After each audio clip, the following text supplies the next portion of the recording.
nih, Ming.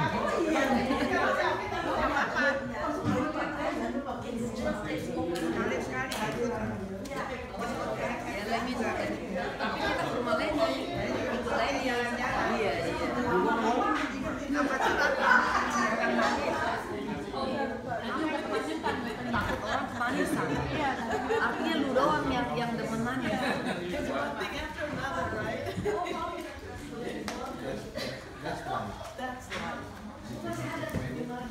Ruth, you need one? Oh. Halo. Tak rusak. Fokusnya pada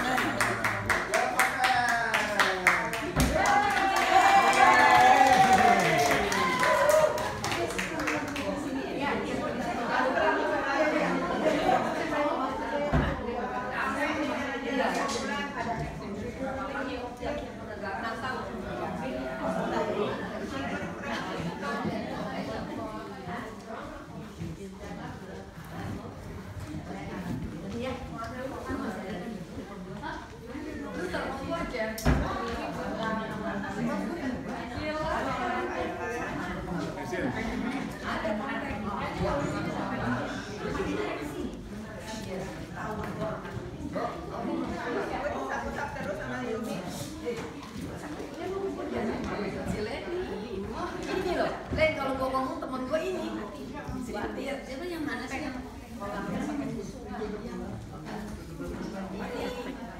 Say, ini ya, iya dia.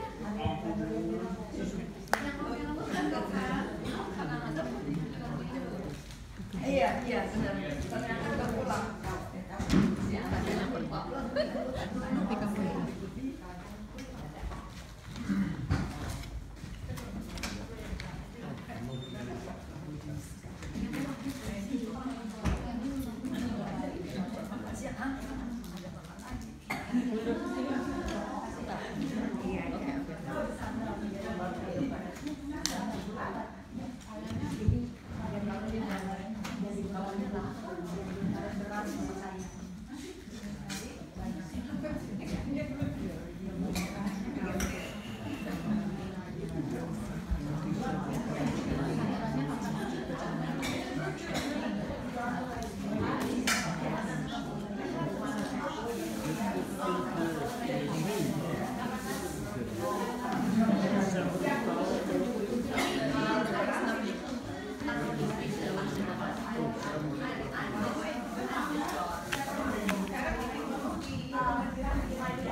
Thank you.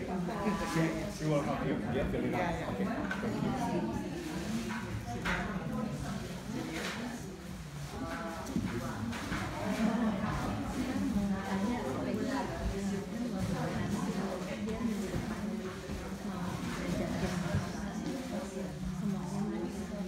Thank you. Minta dia jangan sampai nanti umur 90 lah. 90 orang yang pakai dialog. Minggu depan. udah direkam. Di sini aja. Mau pergi? Dia nggak. Gua hanya concern aja kan. Bisa biayanya. Are you sure? Okay.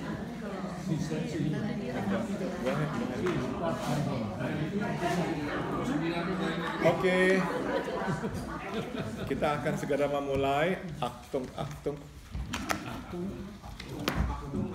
German.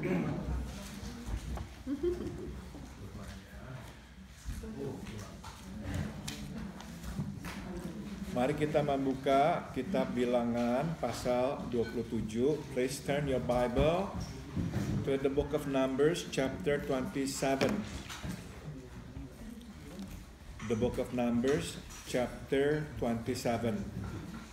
Kitab Bilangan, pasal 27. Kita akan membaca ayat 12 hingga ayat 14. And we are going to read from verse 12 to verse 14.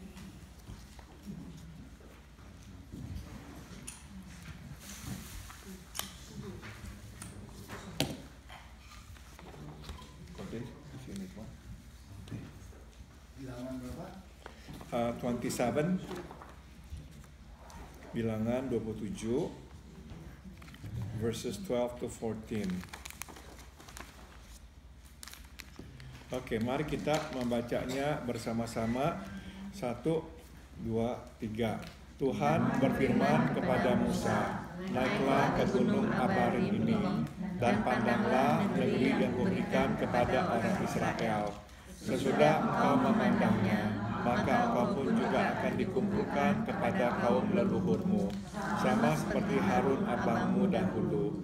Karena pada waktu pembantaian umat itu di padang Gurun Sin, kamu berdua telah memberontak kepadaku untuk menyatakan kekudusanku di depan mata mereka dengan air itu. Itulah mata air Meriba dekat Kadesh di padang Gurun Sin. Mari kita berdoa. Let us pray first. Kami sudah membaca firman-Mu. Sekarang kami mohon jelaskanlah supaya kami mengerti kebenaran-Mu. We have read your word, Lord, so now we pray, please explain your truth to us that we may understand it. Dalam nama Tuhan Yesus kami berdoa. In the name of Jesus we pray. Amen. Di selebaran halaman 71, page 71 in the handout that you have in your hands. Mari kita memulai. Meski kita tahu bahwa pada suatu hari kelak kita akan mati, kita tetap merasa cemas sewaktu mendengar berita kematian kita sendiri. Tambahkan kata cemas. Even though we all know that one day we will die, but still we are usually anxious whenever we hear the news about our own impending death. Maksud saya, berita yang mengkonfirmasi bahwa kita akan mati. What I meant is the news that confirms that we will die, meaning tidak ada lagi yang bisa dilakukan dan kita hanya bisa menunggu waktunya. Meaning there's nothing that the doctor can do, no more treatment available to help us. So what we have to do is just wait. Sesiap-siapnya kita menghadapi kematian, kita tetap merasa tidak siap. Betul, tambahkan kata siap. Even though we try our best yet to be ready, but still we are usually not ready. Walau kita tahu bahwa kita akan bertemu Tuhan dan tinggal bersamanya di sorga, tetap saja, kalau boleh kita memilih untuk bertemu dengan keluarga sendiri. Tambahkan kata keluarga, dan tinggal bersama mereka di bumi. Even though we know that we will meet God and live with Him in heaven, still, if we could make a choice, we would choose to be with our own family and live with them here on earth. Nah, ada dua hal yang kerap memberatkan kita meninggalkan dunia ini. There are two things that usually make it difficult for us to leave this world. Pertama, orang-orang yang kita kenal dan kasihi. Of course, the first one is people that we know and we love. Dan kedua, keterputusan. Tambahkan kata keterputusan. Keterputusan. Dengan kehidupan yang kita kenal dan jalani selama ini. Secondly, the cut off, the separation with the love the life that we are familiar with, the life that we have been living. Jadi, two things that make it difficult for us to leave this world. Number one, people that we know, whom we care, whom we love. And secondly, the separation, the cut off with the life that we are used to, that we are familiar with. Dari bagian firman Tuhan ini, kita akan belajar dan memperoleh penjelasan tentang kedua hal ini. From the passage that we have just read, we will be able to gain more insight about these two things. Mulai, let's start. Musa makin mendekati akhir pelayanan dan kehidupannya. Tidak lama lagi ia akan mati. Betul, tambahkan kata mati. You see, Moses is nearing the end of his ministry and life. Before long, he will die. Itu sebab Tuhan mulai mempersiapkannya. Dan Musa pun mulai bersiap-siap supaya sepeninggalnya Israel tidak tercerai-berai. Therefore, God has begun to prepare him. God has begun to prepare him. And Moses is also getting ready, to actually keep his house in order. He doesn't want Israel to split apart, to go astray, after he's gone. So, he's trying his best to prepare. Saat itu Israel berada di wilayah Moab, di sebelah timur Sungai Yordan, di pegunungan Abarim. At the time, Israel are in the land of Moab, east of the Jordan River, and in the Abarim mountain. Dari atas gunung terbentang pemandangan kota Yeriko, kota yang nantinya akan diluluhlantahkan oleh Israel dengan kuasa Tuhan yang dahsyat di bawah kepemimpinan Yosua. Betul, tambahkan kata Yosua. So from the top of the mountain, they can see Jericho, the town or the city that will be destroyed by Israel by the power of God under the leadership of Joshua. Hari itu Tuhan meminta Musa mendaki gunung dan melihat tanah Kanaan. So that day God asked Moses to come up to the mountain to see the land of Canaan. Hari itu Musa melihat Tuhan menepati janjinya. Janji yang diberikannya 40 tahun sebelumnya. That day, that moment, when Moses sees the land of Canaan, Moses sees God's keeping his promise. Promise that he made 40 years before or ago. Nah, dapat kita bayangkan perasaan Musa saat itu. Tatkala melihat kota Yeriko dan tanah yang terbentang luas di hadapannya. We can imagine what Moses was thinking or feeling when he saw the city of Jericho and the vast land, right before his eyes. Mungkin ia terharu. Tambahkan kata terharu. Maybe he felt so moved. He felt so moved. Untuk inilah ia meninggalkan kehidupannya di istana Mesir dan pengembaraan di gurun Midian. For this, he left his life in Pharaoh's palace. And he left his life in the Midianite or the land of Midian.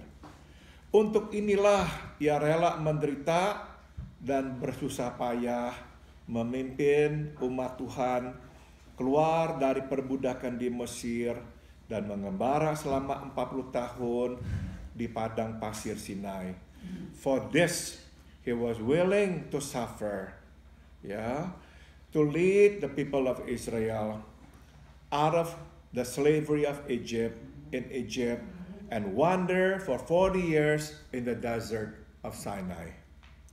Untuk inilah ia berperang melawan bangsa demi bangsa yang bangkit untuk menghentikan langkah Israel masuk ke tanah yang dijanjikan Tuhan. For this he fought against nation after nation that rose up to stop Israel from entering the promised land.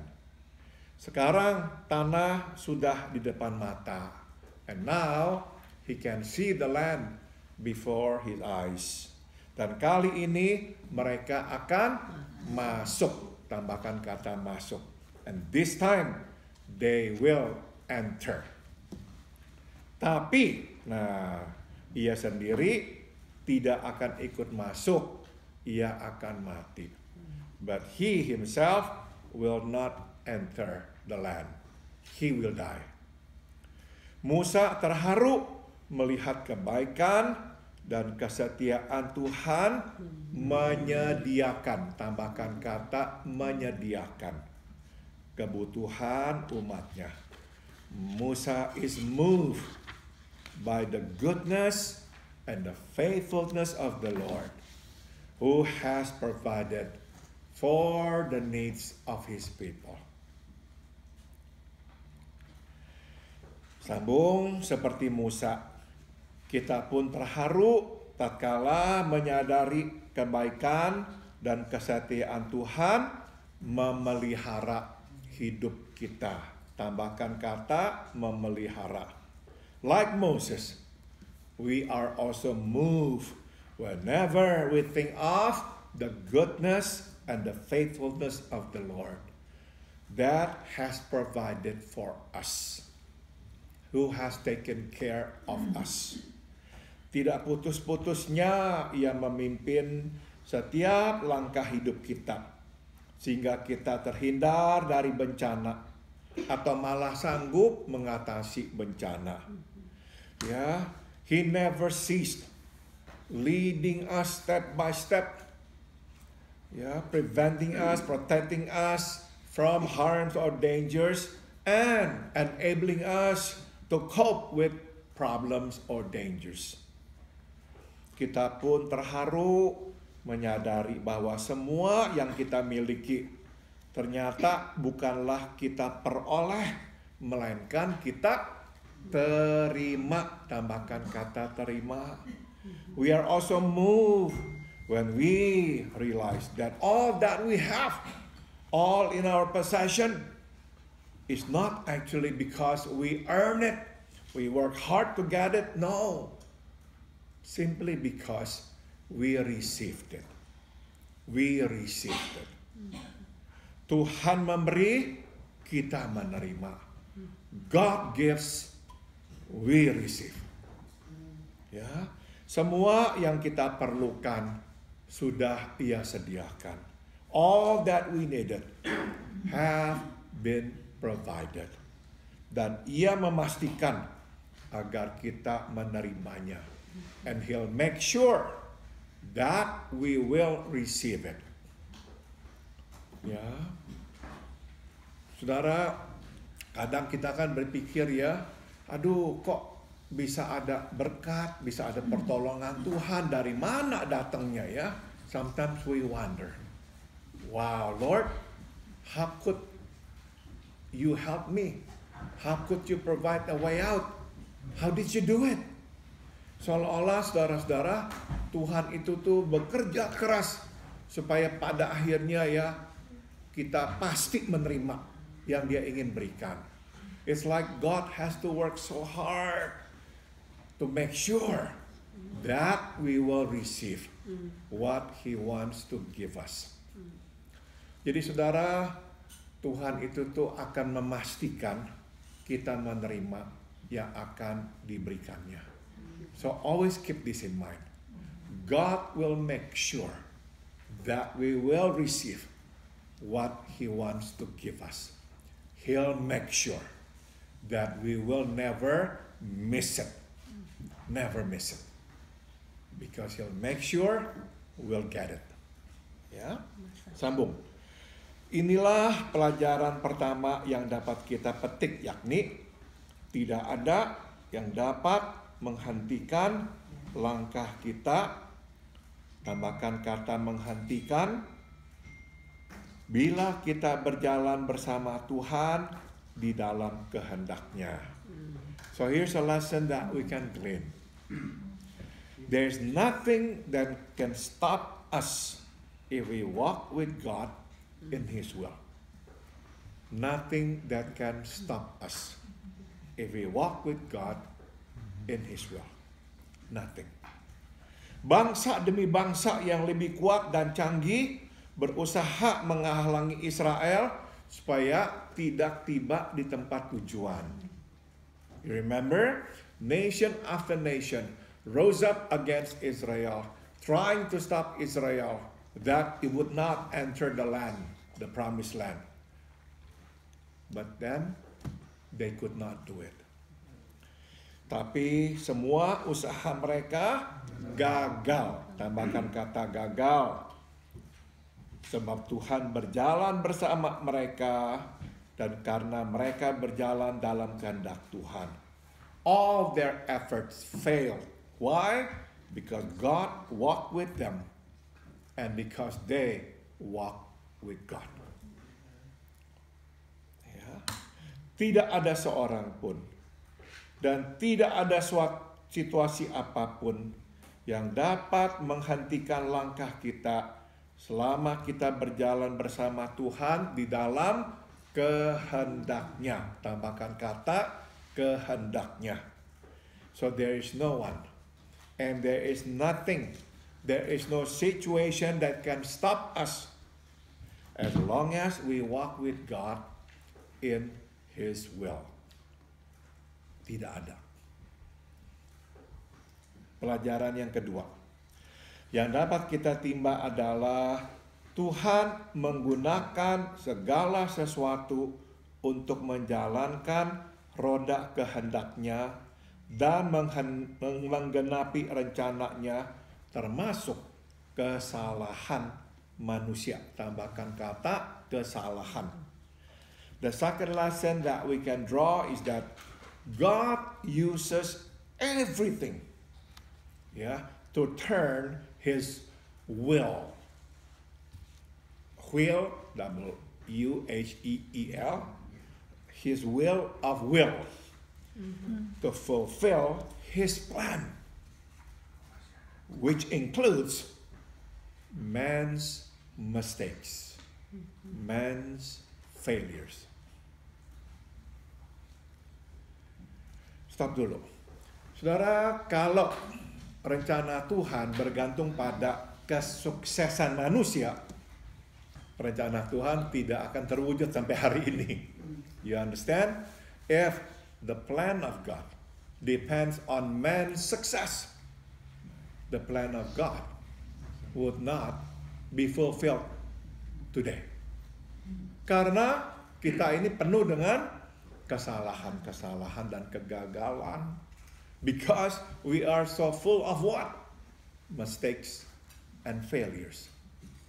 Maka rencana Tuhan tidak bergantung pada kesalahan manusia.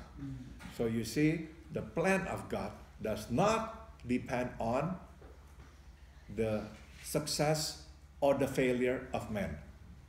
Bahkan lebih lagi ini, rencana Tuhan menggunakan kesalahan manusia. More than that, the plan of God uses the mistakes, the weakness, the failure of man. Ini berita yang sangat indahnya. Benar, kematian Musa adalah hukuman. Tambahkan kata hukuman.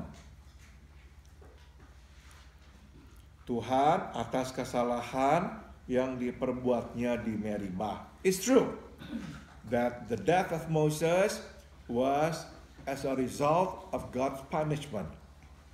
The punishment that God gave him, because of his disobedience, remember, in Meribah. Tapi, the good news here, kesalahan itu dipakai Tuhan untuk menggenapi rencananya, mengganti kepemimpinan Musa dan memberinya perhentian. But that mistake, that disobedience, that sin was used by God to fulfill his plan. What is his plan? To replace Moses' leadership and to give Moses rest. Okay? Jadi, nah ini indahnya nih. Dari pengertian ini dapat kita katakan bahwa kematian adalah hadiah. Hadiah. Tambahkan kata hadiah buat Musa.